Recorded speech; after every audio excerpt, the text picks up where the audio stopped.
82, je crois.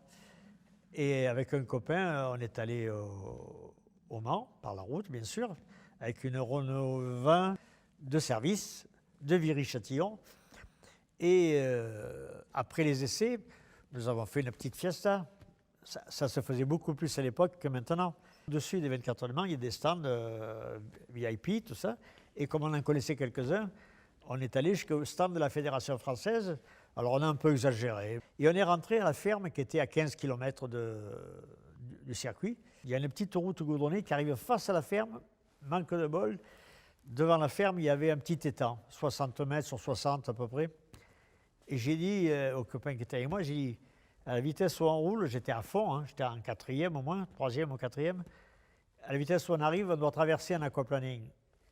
On a essayé. La voiture a coulé au milieu de la mare ou de l'étang. Elle a coulé avec de l'eau presque jusqu'au volant. Hein. On est sorti par les vitres, sur le toit. Moi, je suis resté dans la voiture longtemps parce que mon copain, lui, il est sorti très vite. Mais moi, je lui ai expliqué, j'ai dit, mais je ne comprends pas la vitesse où on est arrivé, on aurait dû traverser. Le lendemain, un agent Renault du coin est venu chercher la voiture. Il a nettoyé la voiture et quand il m'a fait voir la facture, j'ai dit, celle-là, on ne peut pas la donner à Renault parce qu'il y a marqué nettoyage intérieur, extérieur du véhicule, changement des bougies, changement... Enfin, il a fallu changer certaines petites choses. Et donc, la facture, celle-là, je l'ai gardée. Aïe! Le lendemain du rallye du Var, on a fait des essais et en même temps, on a fait une petite journée presse. Et on a essayé les 3 Clio. Il y avait 2 Clio groupe A qui avaient fait le rallye et une Clio groupe N, pilotée par Alain Serpaggi. L'autre Clio groupe A, c'était Alain Oreille. Et alors, on avait quelqu'un qui fermait la route en bas et une autre au départ de l'assistance là-haut. Et quand les 3 voitures étaient arrivées à un endroit, on appelait pour savoir si on pouvait remonter. Le dernier aller-retour, on descend avec Alain Oreille et moi, les frères Chopard m'avaient mis une caméra sur le capot pour que je suive Oreille le plus proche possible, faire une caméra gros plan un peu. Au lieu d'être à 30 secondes derrière, j'étais à 10 mètres. Et donc, on arrive en bas, on demande si on peut remonter. La groupe 1 n'était pas là. Il nous a dit, vous pouvez y aller. Et dans un virage à gauche, bien sûr, Alain Oreille a percuté de face la groupe N. Il a mis un coup de volant, mais ça l'a fait partir en tonneau. Moi, j'ai évité la groupe N parce que j'étais 10 mètres à Oreille, donc c'est passé. Mais comme j'étais proche de lui et que je ne pouvais pas m'arrêter, quand il s'est arrêté sur le toit au bord du ravin, un petit ravin, hein, et donc je suis arrivé roue bloquée, j'y ai tapé dedans, et hop, il est tombé dans le ravin. Donc ça fait 3 voitures bien abîmées. Et quand on est arrivé à la base, là où il y avait tous les camions d'assistance, tout le monde, j'ai appelé Patrick Landon, qui était mon directeur sportif, directeur de Renault Sport, rallye. Au bout de quelques secondes, je n'ai pas pu m'empêcher de faire une plaisanterie en lui disant, ça y est, on a fait le record du monde. Il me dit, record du monde de quoi? Eh bien, j'ai dit, les 3 Clio cassés. Clac, clac, clac. C'est de nouveau à ce fameux rallye de Nouvelle-Calédonie où j'avais donc la Datsun. On était en tête, assez bien, en tête comme ça.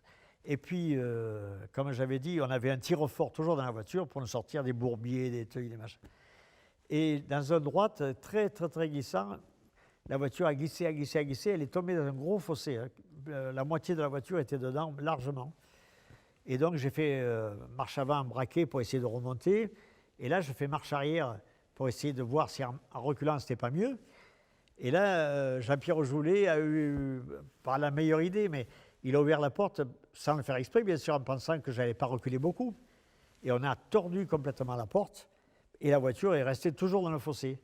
Et comme on avait de l'avance, pas mal d'avance sur les autres concurrents, j'ai eu l'idée de sortir le tir-fort, de l'accrocher à un arbre de l'autre côté de la route, à 50 cm, 50-70 cm de hauteur, attaché à l'arbre. Je suis remonté dans la voiture, Jean-Pierre Joulet n'était plus là.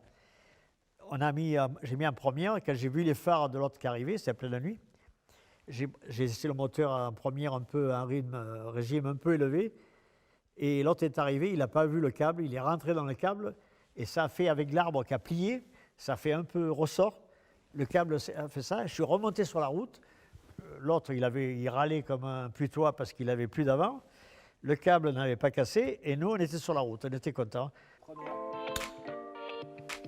L'Automicon de Monaco m'avait pris pour faire voiture VIP, safety car. C'est une Clio Maxi du championnat 95. Hein.